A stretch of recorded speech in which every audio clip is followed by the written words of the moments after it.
Good evening, everybody. Come on in. Your timing's perfect. So come on up here. We've got okay. If you haven't gotten one, there's the sign-up sheet up here. There's a folder for everybody with materials, and there's snacks in the corner. Feel free if you want to get up and get a snack in the middle of class sometime. Go for it. I won't be offended, I promise. As long as you bring something over here for me when you do it. Good evening, everybody. My name is Ken Coughlan. For those of you that don't know me, some of you do know me, some of you don't. I am on staff here at Trinity, and I am what's called a Christian apologist. And well, I wear many hats, but that's the one that's relevant for this class.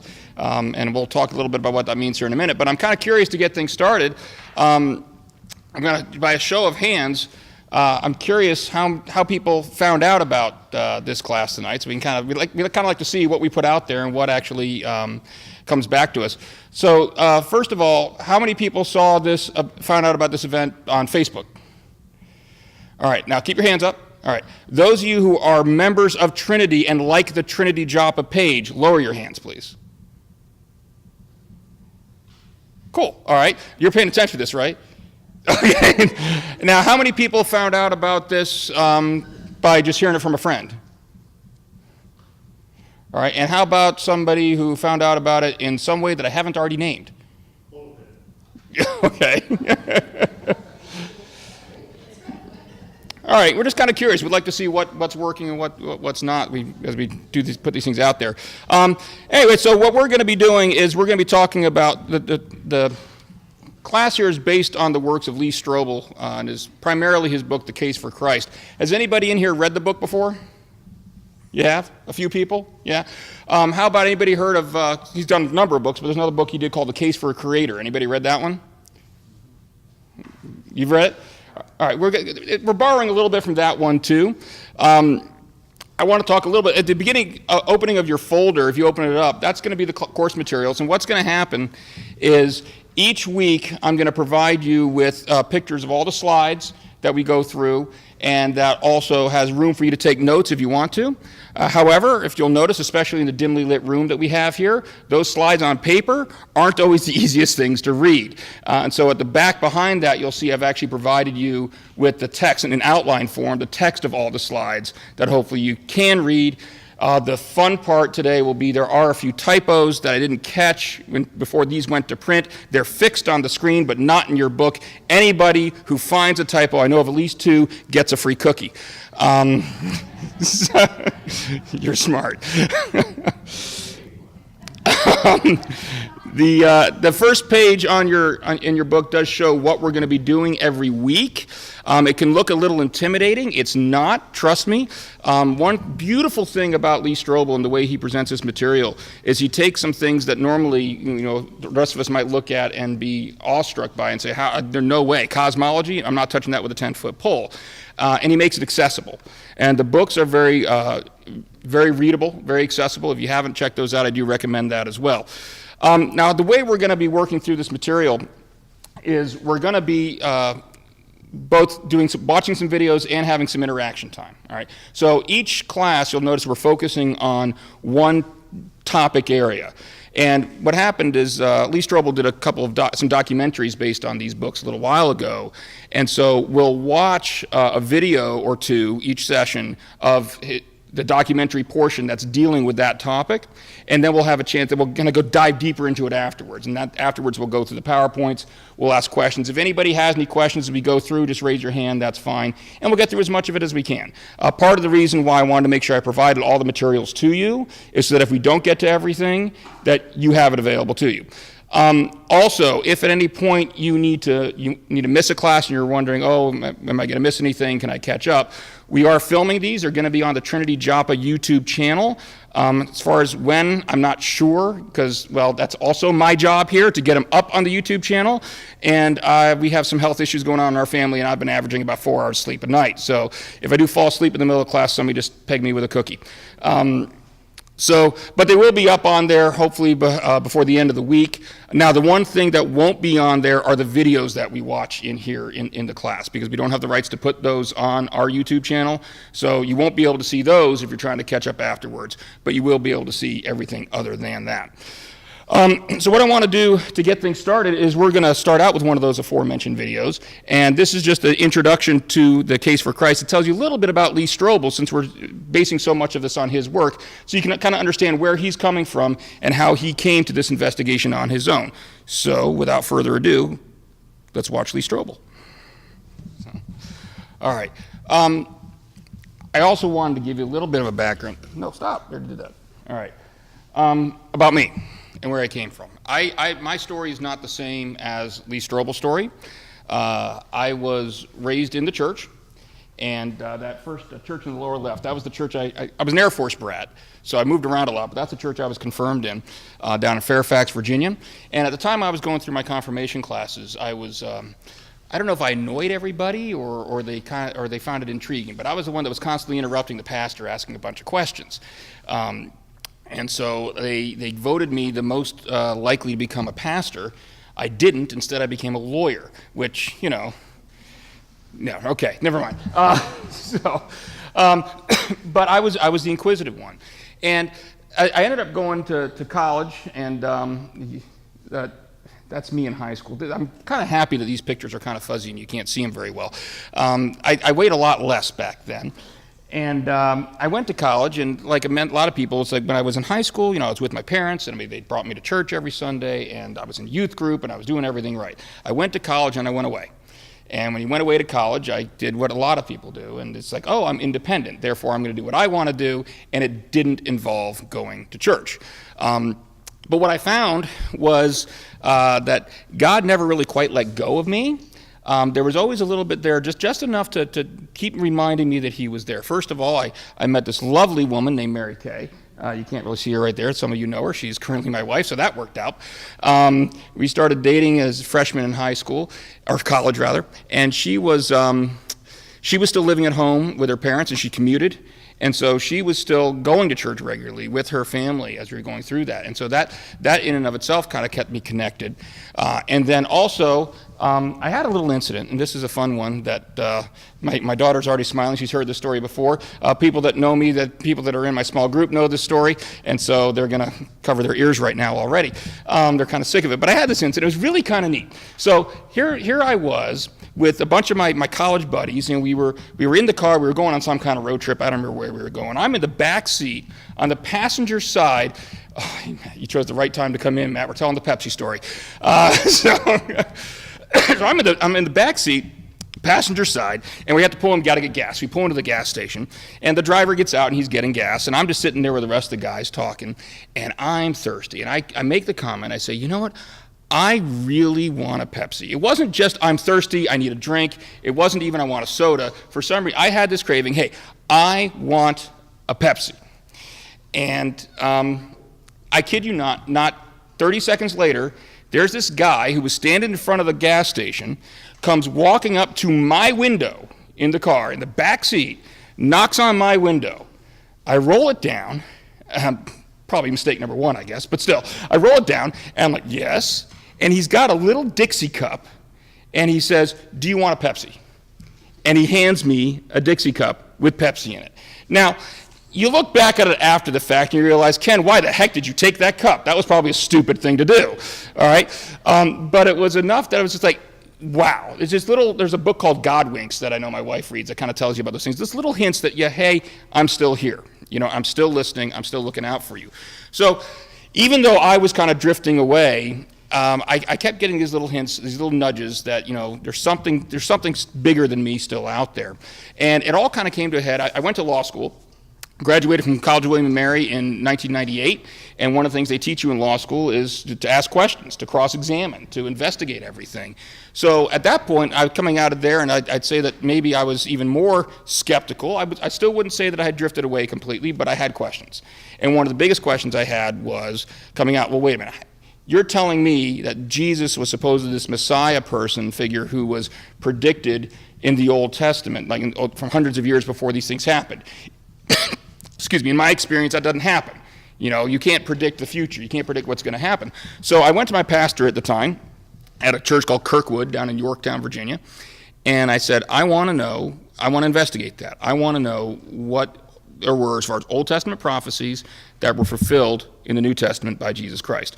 And as I started investigating that, and I started looking into some of the historical support for some of these documents, I was amazed. And that kind of opened a door for me, where that led to another investigation, which led to another investigation, which led to another investigation.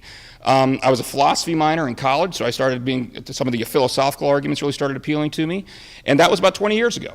And for the past 20 years, I've been studying and learning more, and I just get fascinated by how strong the case for Christ actually is, if we're going to truly be objective about it and not go into it with certain presuppositions, presumptions, assumptions, so to speak. And so that led to me today. I'm actually enrolled at Luther Rice Seminary. I've done a lot of certificate-type programs and things like that, but I'm finally decided I'm going to bite the bullet. I'm going to get my master's degree in Christian apologetics, so that's what we're working on right now. So that was my path. It wasn't, I think everybody who comes down and gets into this area of study at some point starts having questions. And that's kind of what leads them. They start trying to ask the questions and investigate the questions. And if they go into it with an open mind, lots of times they come out of it just amazed by the answers. And then once you get amazed by the answers, what do you want to do? You want to share them with everybody because it's exciting. And so that's what we're going to do today. We're going to talk about, the fancy term here is apologetics, all right? Apologetics, it does not mean that you're going to come out and apologize to people, okay? It doesn't mean you're saying sorry for Jesus, all right? What it means, it actually comes from, it appears 9 times in the New Testament, but probably the most famous appearance is in 1 Peter 3:15, all right? And with 1 Peter 3:15, it says, "But in your hearts revere Christ as Lord. Always be prepared to give an answer to everyone who asks you to give the reason for the hope that you have, but do this with gentleness and respect." That word in there, answer, is the Greek word apologia or apologia.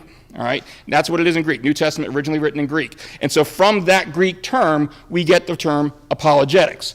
And all that means then, all apologetics is giving an answer. It's fulfilling this commission from 1 Peter 3:15.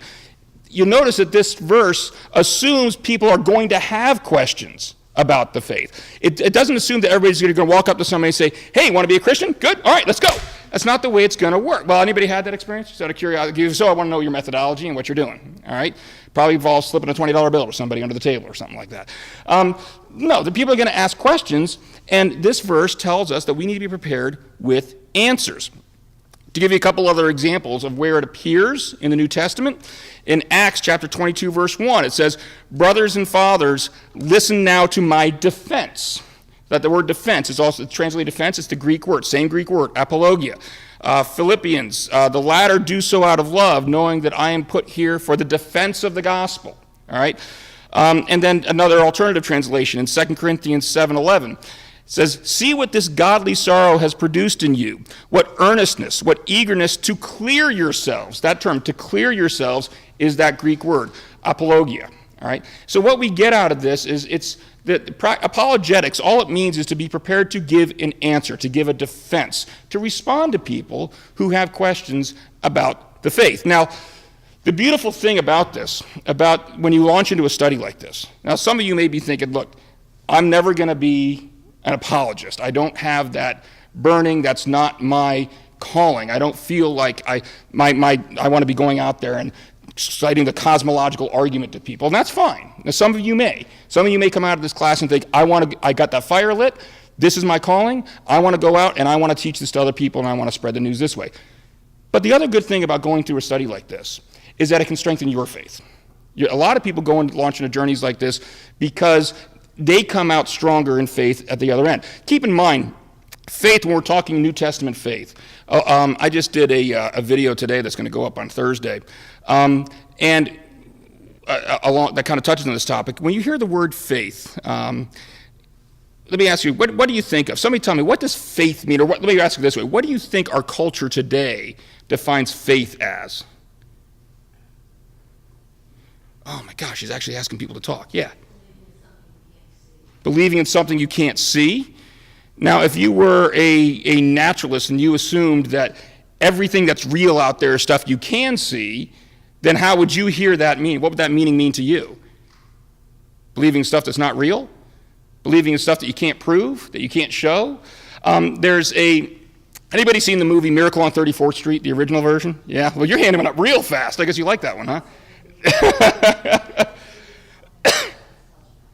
Well, there's a scene in there, for those of you, please tell me you all at least know what Miracle on 34th Street is about. All right.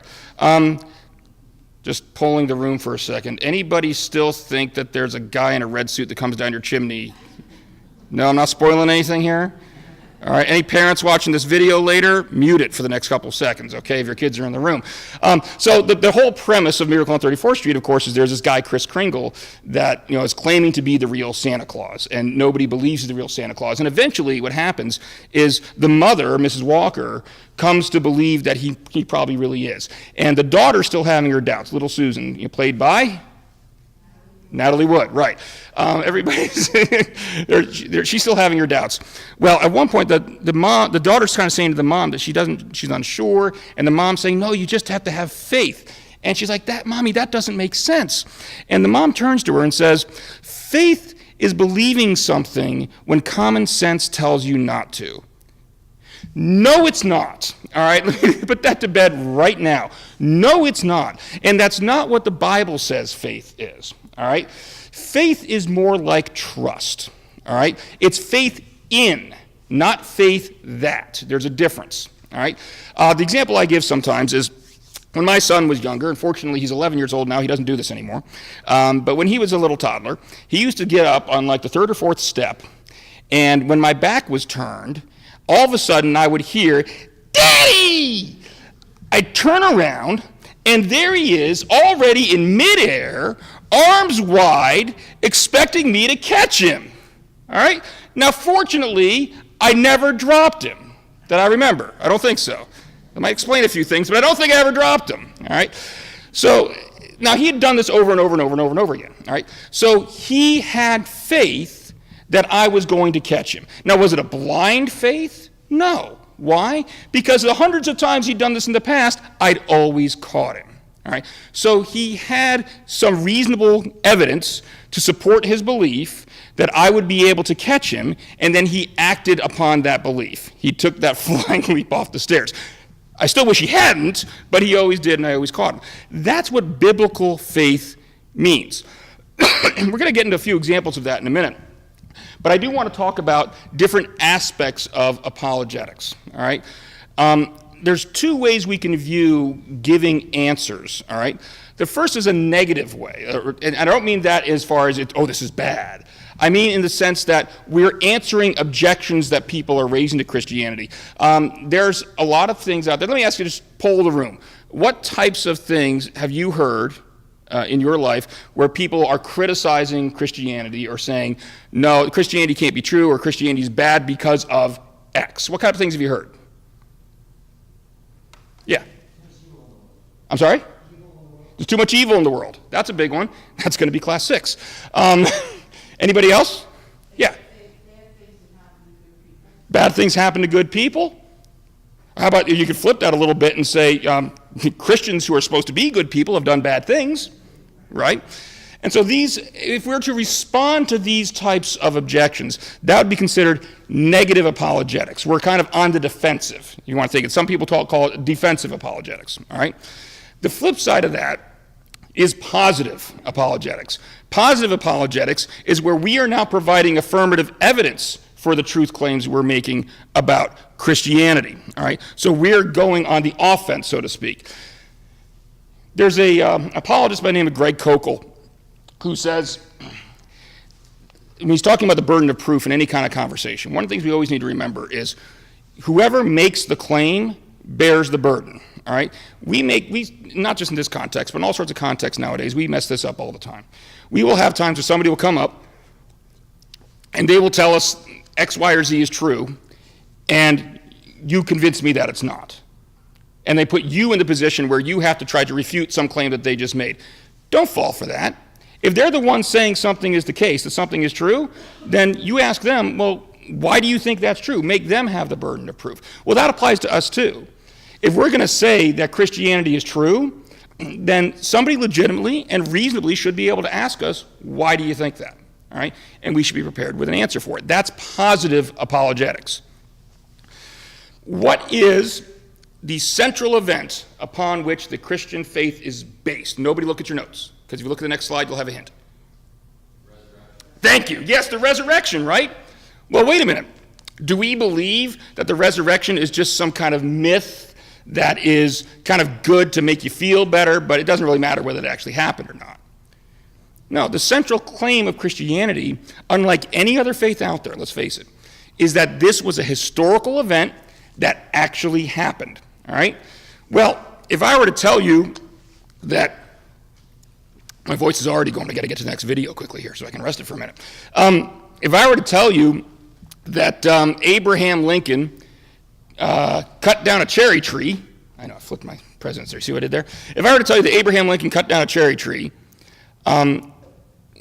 then I would I'm saying that event occurred in history, then I should be able to produce some type of historical documents or historical records that support that. Frankly, I could have said George Washington cut down the cherry tree. There's not really any historical evidence for that either, but that's the point. So if we're saying that some event happened at this point of time in history, then somebody reasonably could ask us, is there evidence for that? Why do you believe that to be true? Thank you. You should give me the big one. All right.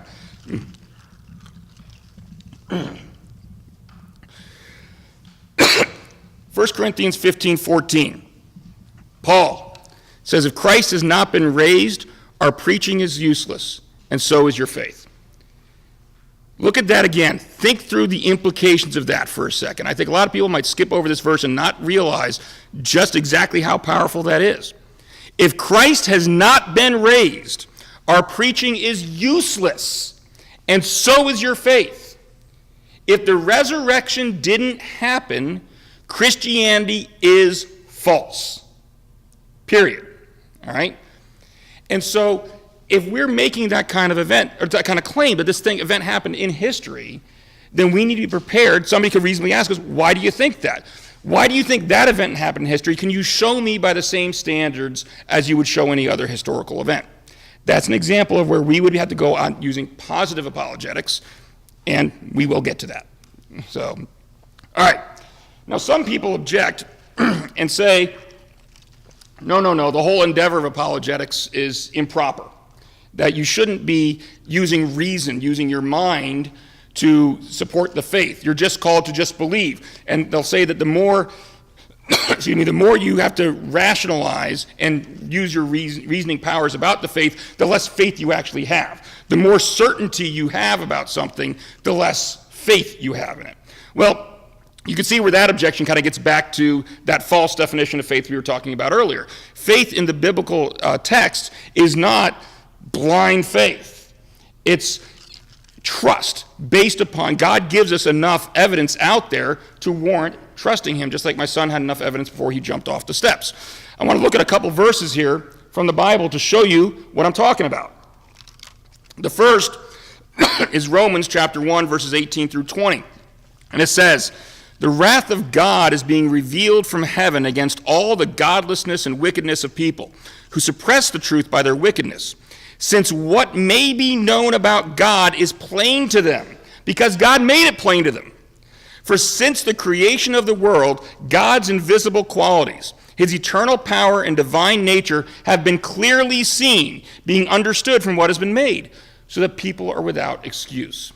What does that mean? If you were to put that in your own language, as far as God's invisible qualities have been clearly seen, they can be understood from what's been made. What's Paul saying to us there?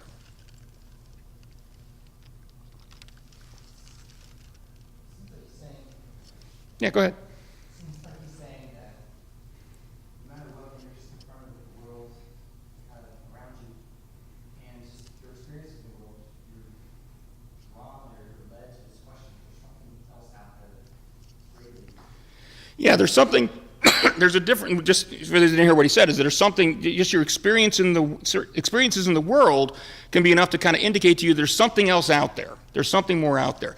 There's two concepts, what we call special revelation and general revelation, all right? Special revelation is the Bible, all right? It's where God actually inspired these authors to write words down and to teach us his truth, all right?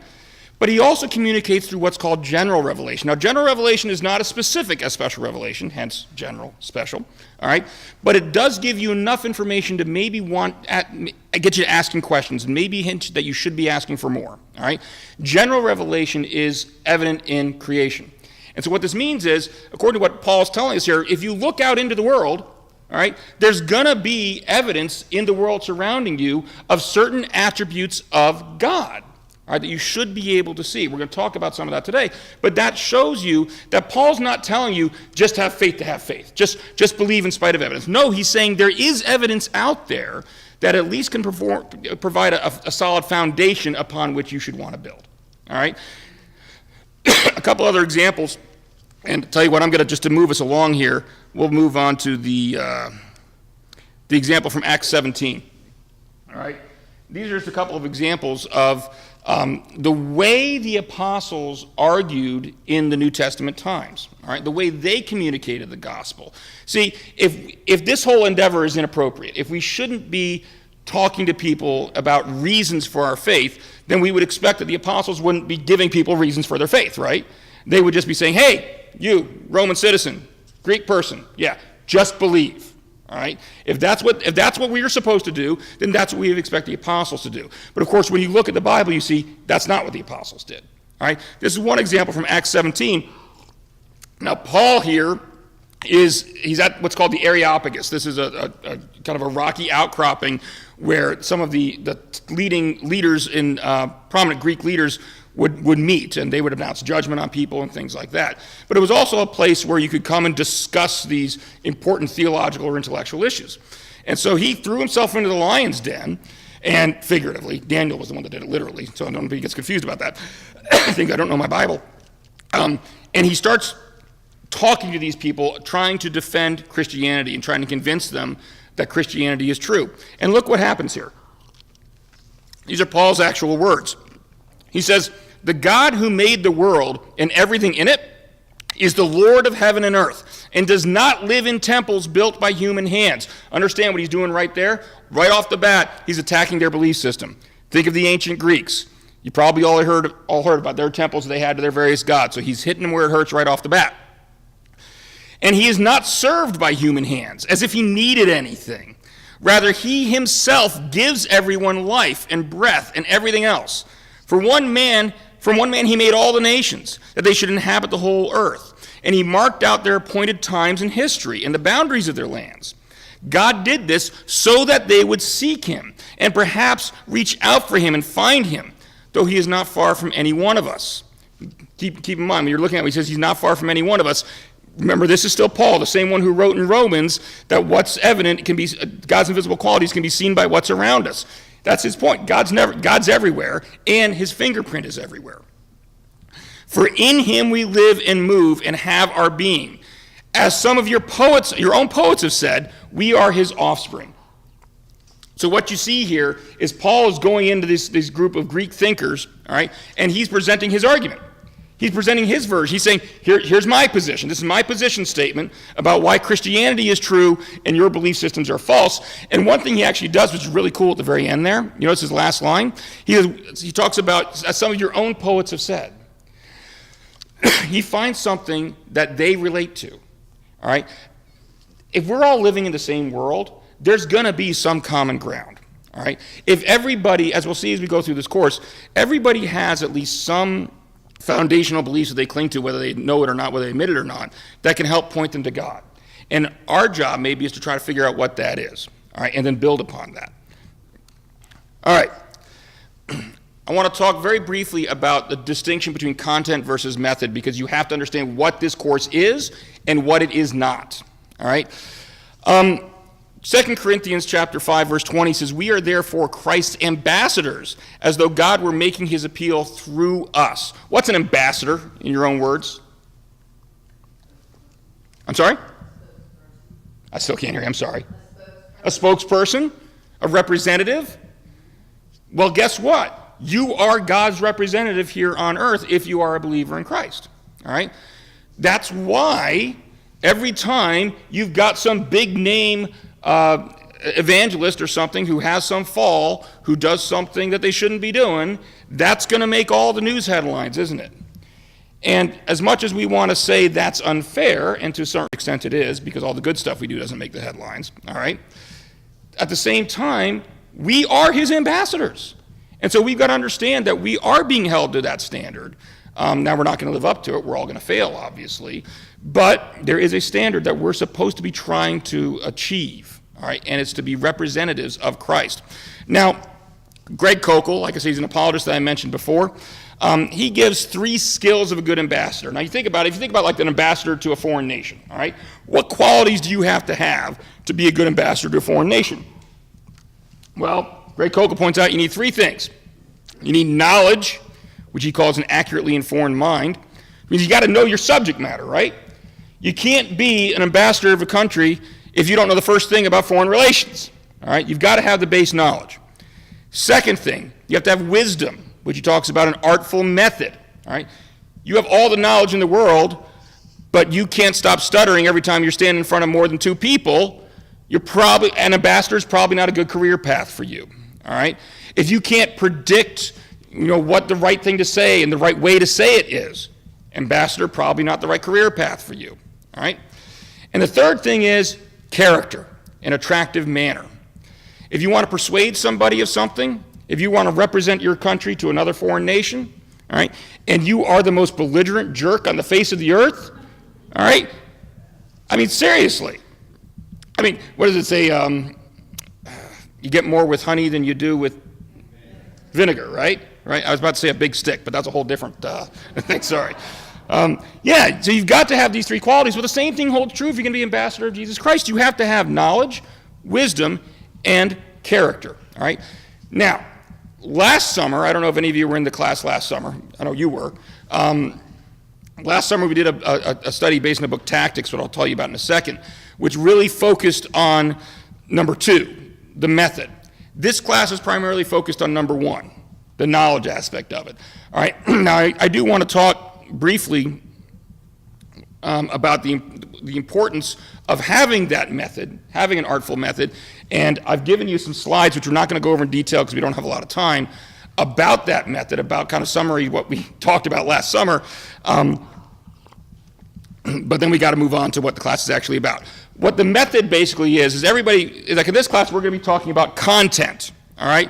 What the content of our message is. And the content of the Christian message comes from a lot of different things. It comes from sermons, scripture, seminars, books, videos, all of these things you can go to get content about what the gospel is, what the arguments are in favor of Christianity, what the responses are to some of the objections that are made to Christianity. But even once you know that, for a lot of people, we still feel like there's this big old giant flowing river in between that knowledge that we have in our head and the conversation we want to have, all right? So what you need is a bridge to get from the content to the conversation. That's what last summer was about. And that I would highly recommend, and just so you know, I've got up here on the front table if you want to take a look afterwards or if you come and take a break, if you take a break at all, a number of different books. And the reason I put them up here is this is not entirely, it's a good portion of my personal library. I say library, you can't check them out, you can't take them home with you, and you can't steal them. Thou shalt not steal. All right. But I put them out here so that people can take a look at them if you want, because if after this course is over, you want to keep building on it, all right, and you want to kind of get an idea for, well, this book might be at a level I'm comfortable with. This one, I don't even know what that Greek word was, all right, then it kind of gives you an idea of where a starting point might be. And the other thing before I forget that I will mention is we do have a YouTube channel here at Trinity. It's called Trinity Joppa is the name of the YouTube channel.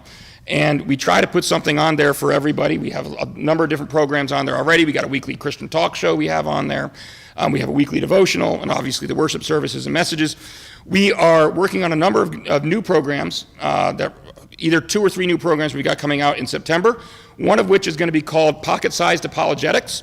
It is going to be a weekly program, about 5 minutes or less, and the idea is it's just going to be real easy, and it's going to be one really narrow, pocket-sized nugget that we're going to talk about. We're not even going to talk about a whole argument. We're just one little tiny snippet, all right? So that it's just, that's all you have to process for this week, and you come back the next week, and we might build on that a little more, and the next week we'll build on that a little more. So I would recommend, if you haven't subscribed to that YouTube channel, it's called Trinity Joppa. It's a really good resource. Keep an eye out for that in September, and that'll be a way of building on what we're talking about here. I also recommend these books that are on the screen, the Tactics, that you can see them if you want to look at them. They are both on the table over here. Tactics by Gregory Kokel, and there's a study guide that goes along with it, and that's going to help you learn to build that bridge between the content and the conversation. Now, the next few slides you have on there are a summary, an overview of what some of those tactics are, about how to carry on those conversations. Again, we don't have a lot of time to go over all this. I wanted you to have that material. But basically, if I were to sum it up in a nutshell, the number one tactic that he has is called the Columbo Tactic. How many people here remember Lieutenant Columbo? For those of you that don't know, this lady sitting up in the front row, who I promised not to call on, is my 16-year-old daughter who raised her hand. That means I'm doing something right, all right? She knows who Lieutenant Columbo is. Lieutenant Columbo was a 1970s detective show, all right? He always had the rumpled trench coat, and he was always bumming a pencil off of somebody because he never remembered his pencil. Oh, can I borrow a pencil? Can I borrow a pencil? But what he did is he'd always walk around. He's kind of slouching around like this, and he said, yeah, there's something about that just bothers me. Can I ask you a question? All right? How was that? Pretty good impression? Okay. That was Columbo's shtick. Is he would bombard these people with question after question after question, and he'd be asking them something. He's like, oh, okay, that makes sense. And then he'd start turning around and says, but just one more question. And he'd come right back again, right? Well, that was brilliant. And that's what we should be doing. And that's kind of the foundation of this tactics book, is asking questions. Questions have a number of advantages, and I encourage you to look through those notes. But just to give you some examples, remember what I was telling you earlier about the burden of proof? That if someone makes a claim, that they should support it. They shouldn't be able to flip it around on you and make you try to deny their claim.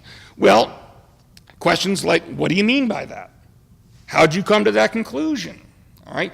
These are really easy. You don't have to have the first bit of knowledge. You may remember absolutely nothing about anything we talk about in this class for the next 6 weeks, but you can still ask someone, what do you mean by that? And guess what? Especially if you go to the next question saying, how did you come to that conclusion? Probably about 80% of the people you ask that question to aren't going to be able to answer it. Because in today's culture, people haven't rationally come to conclusions. You know how do they come to conclusions? Whatever the coolest meme is on social media. That's how they come to conclusions. Or whatever they want to be true. Well, we'll see something we want to be true, and so we'll see a meme on social media that affirms that, and we'll just believe it's true. I have a Facebook friend that I won't name because, we're on camera, but this individual does this stuff all the time. I mean, she apparently doesn't know what Snopes.com is. All right, anybody know what Snopes is? All right, even Snopes is not always accurate, I'll tell you that, all right? But it's a website you can go to investigate whether something you're seeing around social media and on the internet is actually true or not, all right? And lots of times it's not. So again, if you get nothing else out of this class, please do that. Don't post things on social media without investigating whether they're true or not. All right, it's a pet peeve of mine. But that's what this approach is. So what you've got there over the next few slides are some of the tactics that Greg Kokel recommends in that book. I will leave that to you to go through that material on your own. This is really summary fashion. Hopefully it'll just give you at least enough of a taste for it. But then I highly recommend the book. The book itself is very readable. It's very approachable, all right? All right, so we are going to move on now because my voice desperately needs a break to the evidence of cosmology. Everything we talked about so far is kind of an introduction. Now what we're going to get in the meat of it. For those of you that are falling asleep and you're wondering when is Ken actually going to get to some of the actual evidence, congratulations, you've made it, all right? Cosmology is basically the study of the cosmos, all right? So right now, this is, I think, just about it's a relatively short video, about 8 or 9 minute video that talks about some of the evidence from cosmology that supports belief in the Christian God. Before we launch into this, I should tell you that my general approach, there's different types of apologists, all right? I classify myself as what's called a classic apologist, or some people say classical apologist, and that basically means that the general order I do things is I will first offer evidence that there is a God. All right, that God, so this general sense of God, there's evidence of God. Because when I get to the evidence later on for the resurrection of Jesus Christ, it's going to be a lot easier for you to accept that evidence. Not to say it's impossible, you just go straight to there, but it's going to be a lot easier for you to accept the evidence for a resurrection if you already believe that there was a God.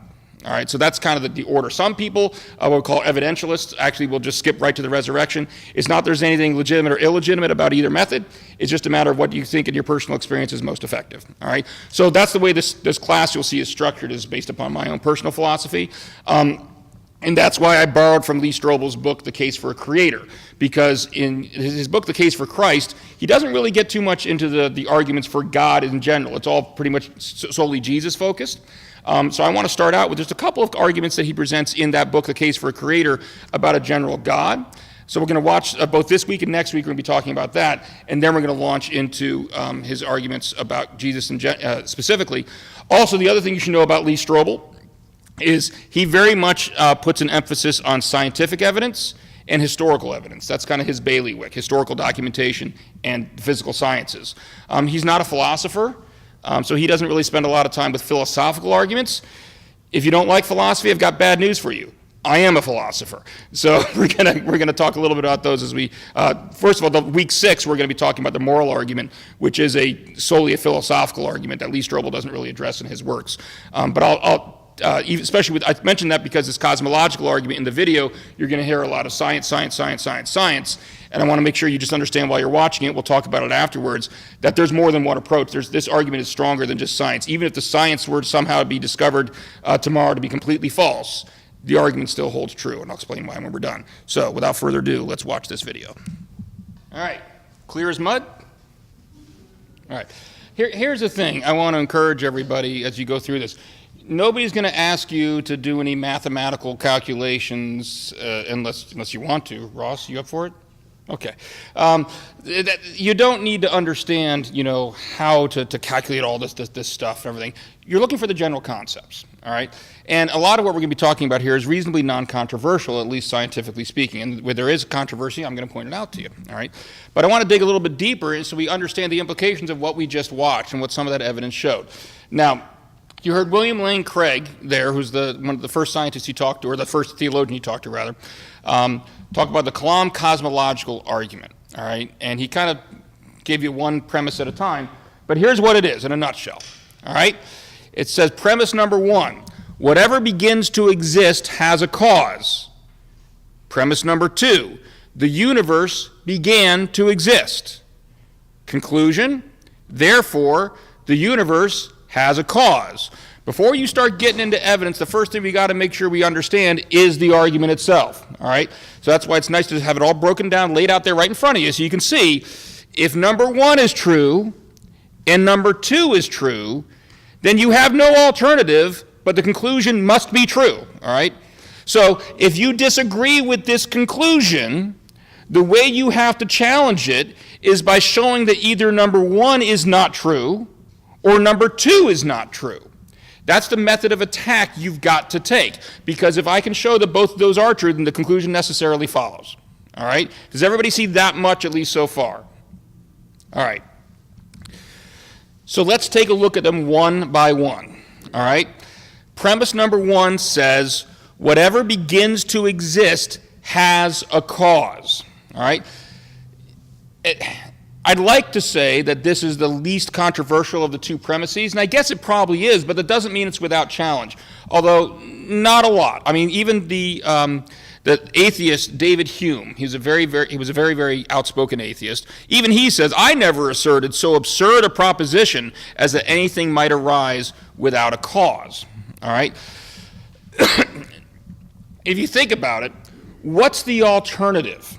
All right? If you're trying to say that if you're trying to deny this, whatever begins to exist doesn't necessarily need a cause, well then, how does it come into exist? How does it come to exist? If it does, something has to make it change from not being there to being there. I kind of use the example of a peanut butter and jelly sandwich. If I leave my kitchen and on the countertop there's bread, peanut butter, and jelly all just sitting there, but they're all separate, and then I leave the room thinking I'm alone in the house, all right, and I come back 30 seconds later, and now there's a perfectly made peanut butter and jelly sandwich sitting on that countertop, am I just going to say, oh, okay, and walk on? No. First I'm going to say, Sarah, where you at? James, those are my kids. My wife, I'm going to call out to everybody under the sun. If I don't get a response, I'm going to start looking at the dogs, find out if they grew opposable thumbs, all right? I'm going to assume that something had to cause that sandwich to exist as a sandwich, right? So it seems somewhat nonsensical to claim that things can come into existence without something causing them to do that. I will say there's some modern skeptics who try to do that, who try to say that, sure, something can come from nothing automatically without a cause. But here's the thing. If somebody tries to convince you that something can come out of nothing, listen very carefully to what they are defining as nothing. Nothing literally means no thing. If how they're defined, this is one of those questions that comes at, what do you mean by that? That question I talked about earlier really comes in handy. What do you mean by that? Because if they mean anything, and we'll see an example here in a second, if they mean anything other than no thing, literally no, not, zip, nada, absolute nothingness, then they're not really meaning nothing. And that's what a lot of people do, is they'll try to say something can come from nothing, but when you get down to it, what they're defining it as really isn't nothing. It's something. You shouldn't have to explain this, right? You'd be surprised. We actually do. Let me give you another example that I like to give. This is my apple example. Suppose you're walking down the road, or walking down the sidewalk, not the road, don't walk in the road. You're walking down the sidewalk, and all of a sudden an apple appears, boom, right in front of your face. All right? What are you going to assume? You're probably going to think, you're going to look up to see if you're standing under an apple tree. Did I blink at just the wrong moment? So it just happened, I blinked, and when I opened my eyes, the apple was there, but it must have fallen from something. Is there some mischievous kid throwing apples at me? But what are you not going to think? You're not going to think, oh, apple appeared out of nowhere. Okay, on my day, all right? That's not going to cross your mind because that's not our common experience. So we all have a starting assumption, I guess you could say, that gets us through life, that things need causes, all right? There are some attempts to dispute this. And like I was saying, there's a physicist by the name of Paul Davies who tries to claim that something can come from nothing. Now listen very carefully to what his argument is. He talks about energy. All right, energy you can have both positive energy and negative energy. We're not going to make you do the math, but I'm going to ask you to think back to like geometry or algebra and your little number lines. All the numbers on one side of zero are positive, the numbers on the other side are negative. We all at least remember that much about math, right? We're good? All right. So you can have energy that's both positive and negative. And what he's saying is that matter, the physical stuff that makes up the universe, can be created in states of zero energy. Therefore, something can come out of nothing. And you already look puzzled. See, that's the look I had on my face when I heard this too. And this is where you got to ask one of those questions. Well, what do you mean by that? What is zero energy? Does that really no thing? Does it really mean there's no energy at all out there?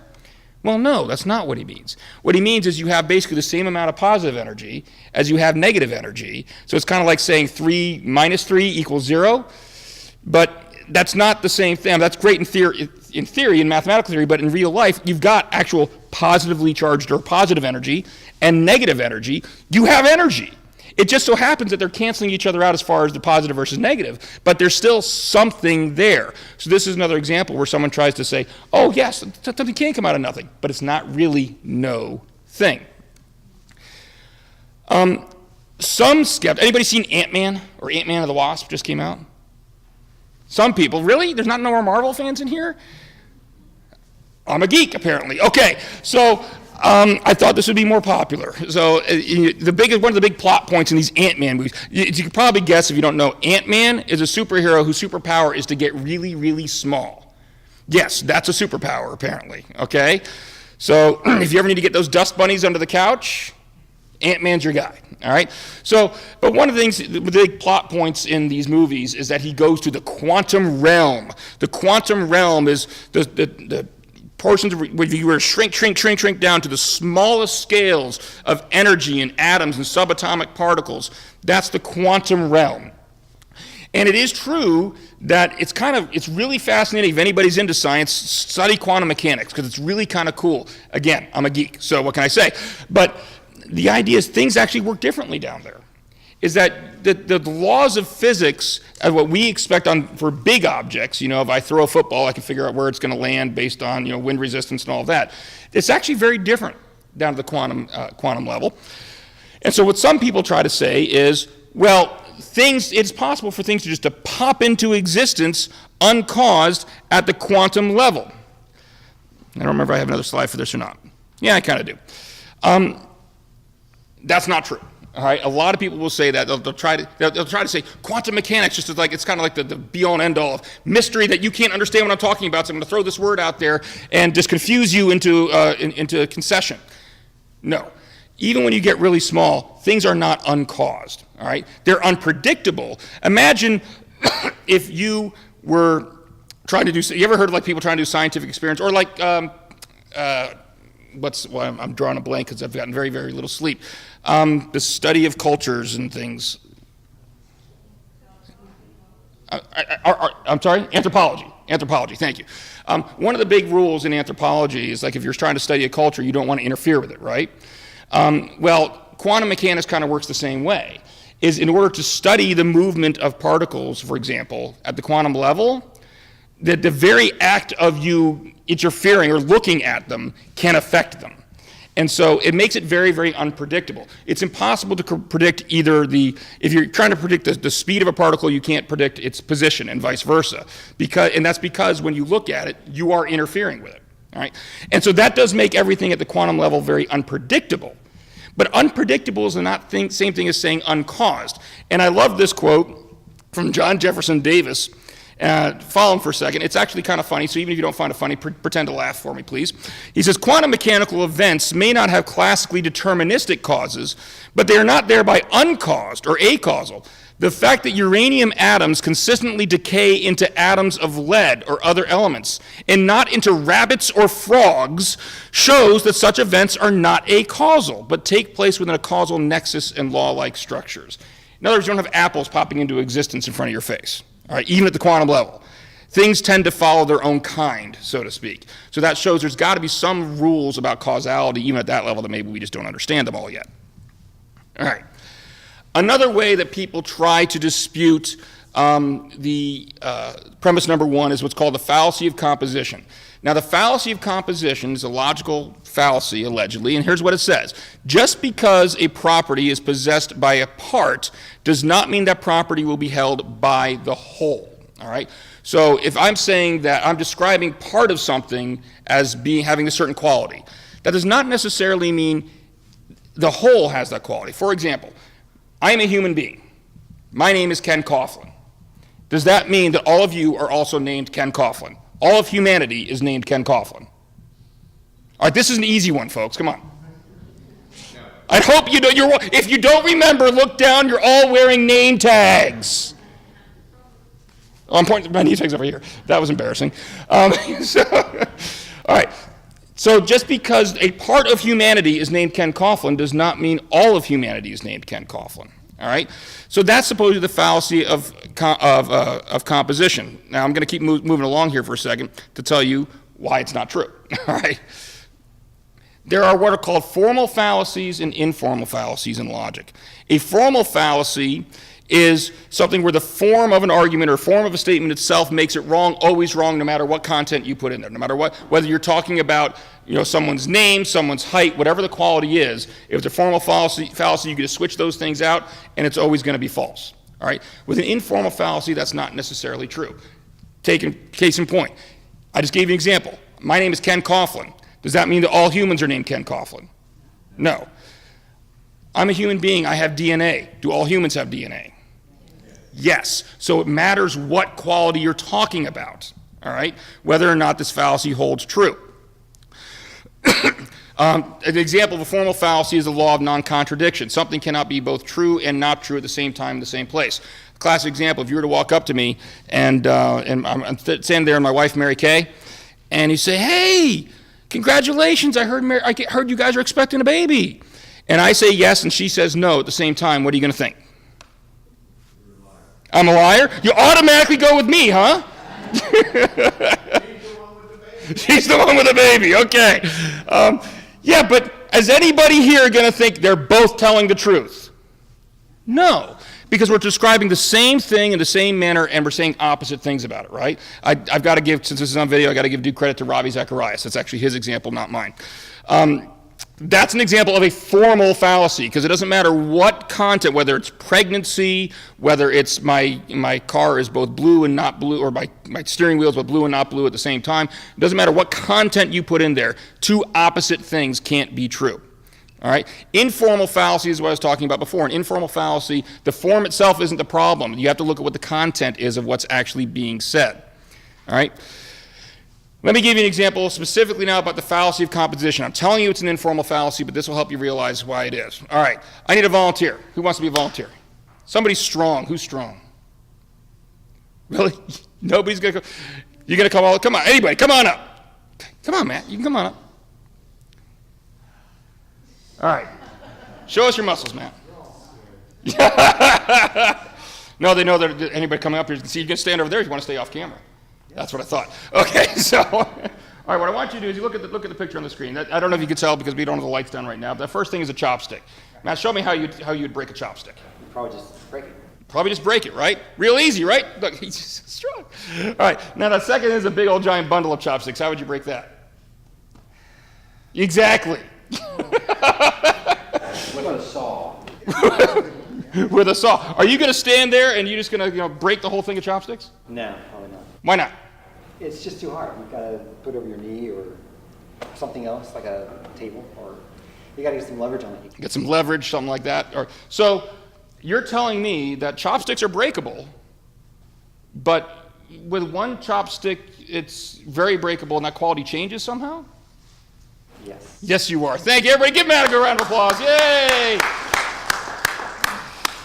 That was really just an attempt to see, if you guys were paying attention and wake you up for a little bit, So yeah, that's an example of a quality that is possessed by chopsticks. Breakability is a quality that's possessed by chopsticks, but you can see where what's true of the part is not necessarily true of the whole. So if I were to say cry fallacy of composition in that regard, that'd be legitimate.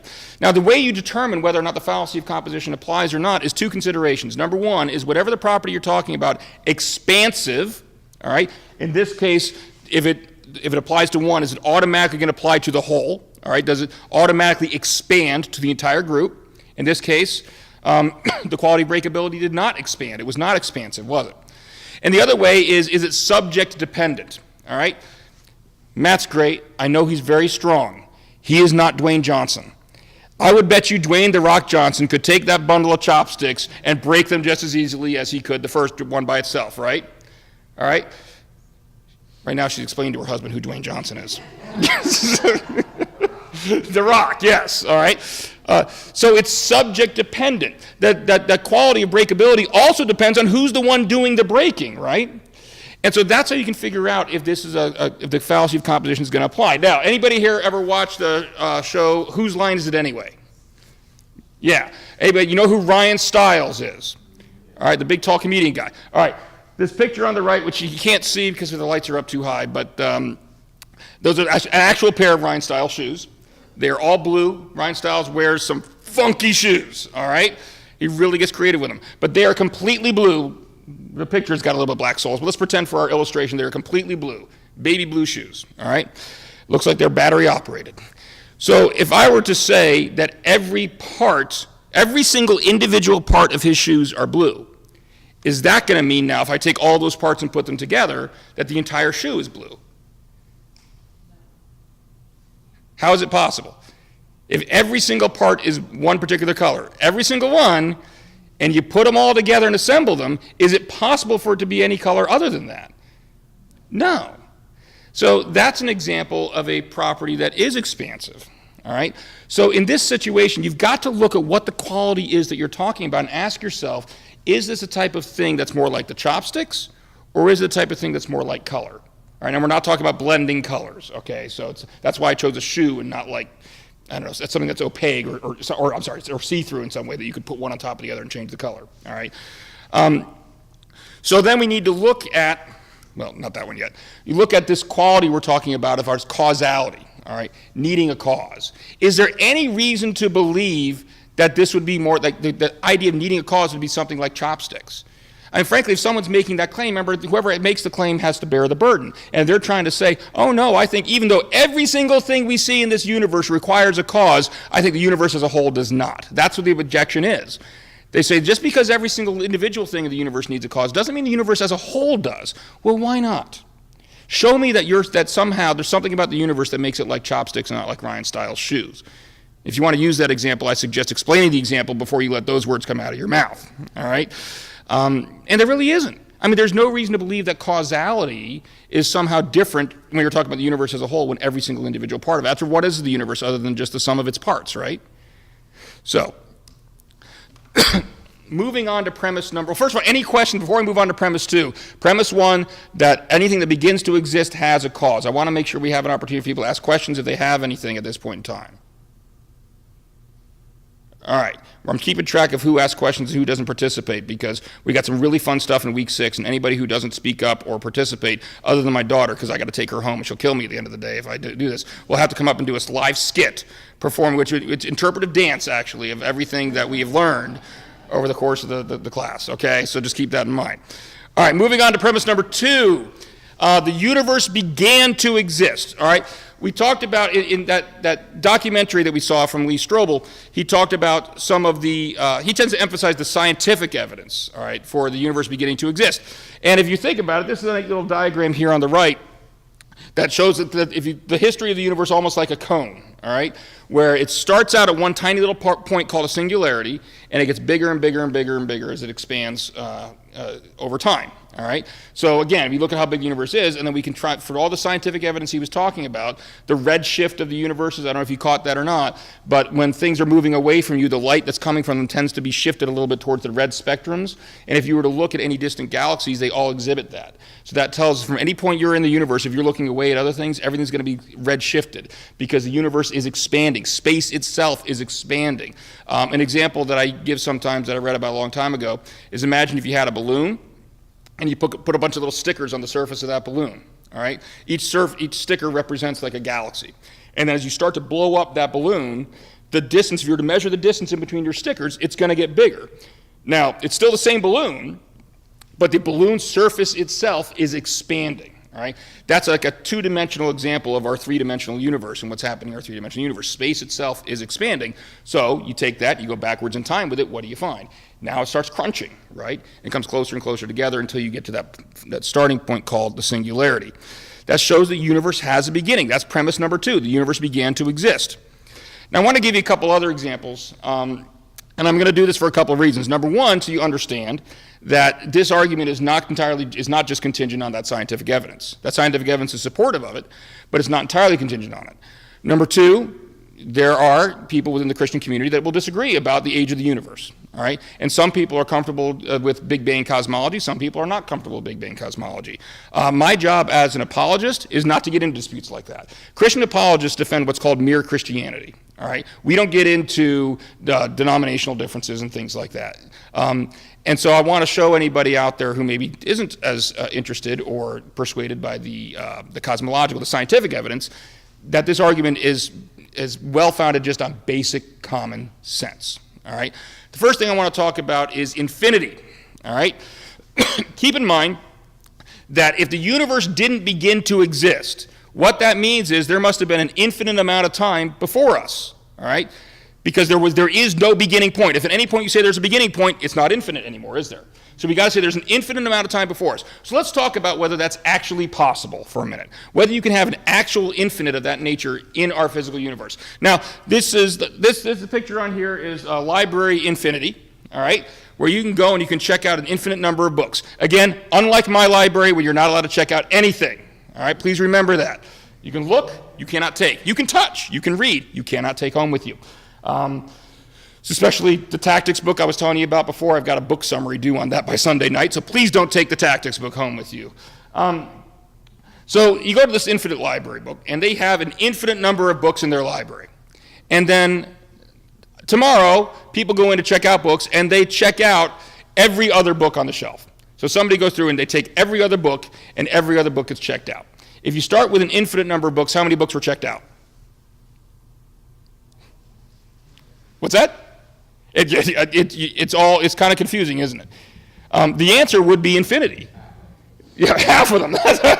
What's half of infinity? All right, try to figure that out. If you were to take an infinite number of books and take out every other book, then you've also checked out an infinite number of books. How many books are remaining?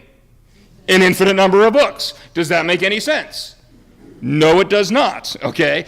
So there's one example. You can't have an actual infinity in that sense existing in the real world. It's a mathematical concept, but it's not one that necessarily translates into the physical universe, all right? That is William Lane Craig's example. I'm trying to give credit where credit is due. This one's my example, so I can take credit for it, all right? Now let's say that I was to offer you $1 million, right? And I was going to say, that looked to me, you like that idea. You're not, yeah, okay, I'll take it, Ken. Come on, give me $1 million right now. And let's assume, for the sake of argument, that I actually had $1 million. I'm only a part-time lawyer, ladies and gentlemen. The other part-time I work in ministry. I don't have $1 million. All right, but let's pretend that I do. All right, and you knew it. And let's pretend that I were to tell you, okay, I'm going to give you $1 million, but I'm going to give it to you after an infinite number of days from today. Are you ever going to get the $1 million? Even assuming we could live forever and the universe was going to live forever, any day that you come to me to collect, I'll always be able to point to another one and say, come back tomorrow, come back tomorrow, come back tomorrow. You'll never actually reach infinity, right? You're never going to get your money. Now take that same idea and run it in reverse. If it's impossible to go forward an infinite number of days from today, then if there were an infinite number of days in the past, how did we get to today? We would never have reached. You can't reach the end point of an infinite number of days, of an infinite amount of time. All right? And so that alone shows you there can't be an infinite amount of time in the past, because we never would have made it to today if there was. You never would have gotten to the end point. All right? Another way of showing premise 2, the universe began to exist, is what's called the second law of thermodynamics. Now, I promise you we're not going to get over the scientific. Again, we're focusing on the basic concepts, all right? There's no math on this page, I promise. The next page, no problem. No, kidding. The formal, fancy way of describing it in the second law of thermodynamics says, closed systems incline toward a state of equilibrium or entropy. Or as J.P. Moreland says, the universe is moving irreversibly toward a state of maximum disorder and minimum energy. All right. Good. Next slide, right? No. Okay, I'm not going to leave you there. Put more simply, what it means is that the universe has a lot of stuff happening in it. All right? And when stuff happens, energy gets used. All right? And anytime energy gets used, there's always some amount of waste. All right, some extra wasted energy in any kind of transaction. All right, over time that builds up, and so eventually we're going to get to a point where you don't have any usable energy left, because the universe is what's called a closed system. You can't get energy from outside of it. There's no outside source feeding new energy into it. All right, so eventually we're going to get to a point where we're going to use up all the usable energy in the universe. Well, think that through. If there was an infinite amount of time in the past, we would have already reached that point. We would have, at some point, if you literally have an infinity to work with, you're going to reach that end point. We haven't reached that end point. We still have usable energy, which says there can't be an infinite amount of time in the past. These are all alternatives. Maybe one of these arguments is striking you and you're saying, oh yeah, that makes sense. And other arguments are saying, what did he just say? And that's fine. But that's why I'm showing you the different ways that you can support this premise. All right, so, hey, look, I had a slide to say what I just said. This is basically what I just said, but articulated for you in an argument form with your premises and conclusion. If the universe was eternal and its amount of energy is finite, it would have reached heat death by now. That's what happens when you run out of energy. The universe has not reached heat death since there's still energy available for use. Therefore, the universe is not eternal. Therefore, the universe had a beginning. Therefore, the universe was created by a first cause, which is God, which is our conclusion. Now, Stephen Hawking, anybody ever heard of him? Brilliant man, just passed away recently. For the longest time, he was actually not involved in this whole God debate. He kind of kept himself on the sidelines until closer to his death, when he did come out and say, nope, I'm an atheist. And one of the things he tried to do, and he did understand, however, the implications of this argument, especially with the Big Bang. That's his thing, all right? the cosmos. That's what he studied. And he understood the implications of what would happen if the universe had a beginning. This is a quote from him. He says, if the universe had a beginning that was a singularity, one would suppose that it was created by an outside agency. So he's conceding if the universe has a beginning point, then you would reasonably think that, yes, something outside the universe had to cause it. But then what he tried to do is he tried to come up with a formula, a model, that didn't require an absolute beginning point. And again, I'm not going to bug you with the math, but that illustration up there, you can see you still kind of got that cone where things are getting narrower and narrower and narrower, but then with his mathematical model that he came up with, he kind of rounded off the bottom, all right? So there's no beginning point per se, all right? Now here's the problem. In order to do that, he had to use something called imaginary numbers. Anybody remember, that's not like the timeline thing, but remember imaginary numbers? I remember learning about them. I didn't like them either. So, can imaginary numbers describe the real physical universe? No, they can't. And a lot of people raised that point to Stephen Hawking in response to this. And his response was kind of telling. He defended it by saying, well, really, all these models are that we come up, they're all just in our minds anyway, and imaginary numbers can exist in our minds, so it's really okay. Well, but no, the whole point of, if you're trying to create a model to explain the universe, Newton's law of gravity or anything like that, the whole point is it's got to explain the universe. Of course, things that we come up with, explanations we come up with, sure they originate in our minds, sure they exist in our minds, but that in and of itself doesn't mean they're true. In order to be true, they have to correspond to the physical universe, and his model does not.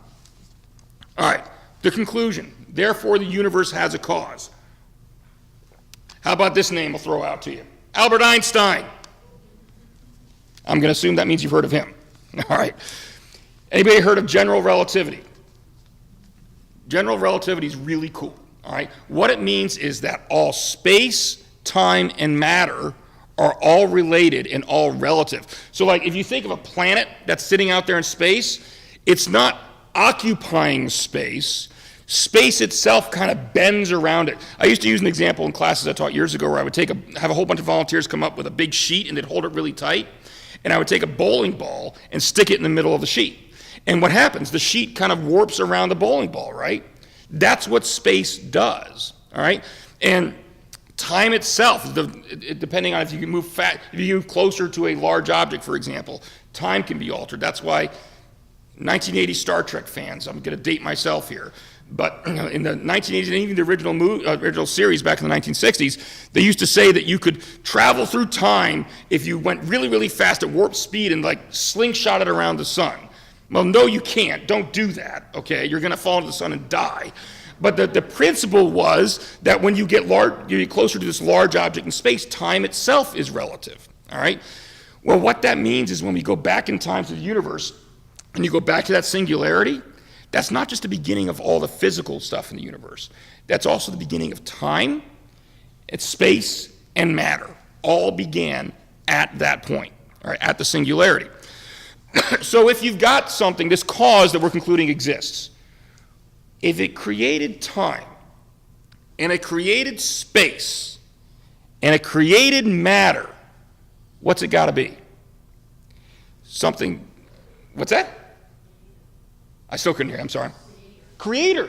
Creator of all those things. So if you create matter, you can't be composed of matter yourself. That's immaterial, we call that. If you created time, you can't be trapped in time yourself. How about eternal? If you created space, you can't be limited by space. How about omnipresent? And this one maybe not necessarily logically unnecessary, but still very persuasive. If you created the entire universe, you've got to be immensely powerful, right? How about omnipotent? Is this beginning to sound like anyone you know? So understand that when we say there's a cause to the universe, it's not that there's a cause. We can conclude some things about this cause as well. And because we're just about out of time, the last point I'll make is from William Lane Craig, the same guy you saw at the very beginning of the video, also argues that in addition to all these things, we can also conclude this creator was personal. And the reason he says that is, I won't bore you with his particular quote, we'll just skip to his argument here. He says, if the cause of the universe was impersonal, just something by automatic, mechanical by nature, all right, and that thing had existed eternally, which would have to be because it created time, right, then the universe would also have to exist eternally. Because if something's mechanical, it can't choose whether to create or not. It just has to automatically create, all right? And so what he's saying, the universe hasn't existed eternally, or else we wouldn't have reached today, the same thing we were talking about before. Therefore, the cause of the universe had to be something that chose, I'm going to create now. And if it does that, it's got to be personal. It's got to be a mind, all right? All of these things come from the Kalam cosmological argument. So the conclusion just says there's a cause, but understand if you think it through, there's a lot of things about that cause that you can conclude as well, all right? So we have literally a total of 3 minutes, and this will be the first time I think I've ever actually gotten us out on time for the first one of these classes, and without losing my voice completely. But again, I want to open it up. Anybody have any questions about anything we talked about? Going once. Going twice. I'll hang out a little bit afterwards if you're just shy and don't want to talk to me or talk in front of the whole group.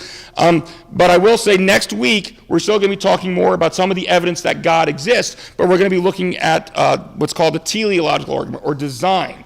If you were to walk along a beach and see a watch sitting there, and you didn't know what a watch was, but you opened it up, and you saw all the gears working together, and you start seeing the mechanics of how it works. Oh, so I wind this, and that makes this move, and that makes this move, and that makes the hands move, and it corresponds to 1 circulation per 1 minute. Oh, look at that. Would you think that just was a natural process that's just there as part, just like a rock? Probably not, because you can recognize that there are certain attributes about it that show that it was designed by an intelligent mind. Well, guess what? You can see that if you look at the universe. You can see that if you look at biology. And that's what we're going to talk about next week. All right? Thank you very much, everybody. Please come back. And feel free to take a look at some of the books, eat some of the food, drink some of the drinks. And nobody had to peg me with a cookie. I call that a win. Hey, thanks for watching. Trinity Lutheran Church can be found at 1100 Philadelphia Road in Joppa, Maryland. You can also find us on Facebook, Instagram, and Twitter. If you like this video, go ahead and click the like button. That's a thumbs up button right here on the YouTube page. And you could also be a big help to us if you go ahead and subscribe to our YouTube channel. Thank you very much, and God bless.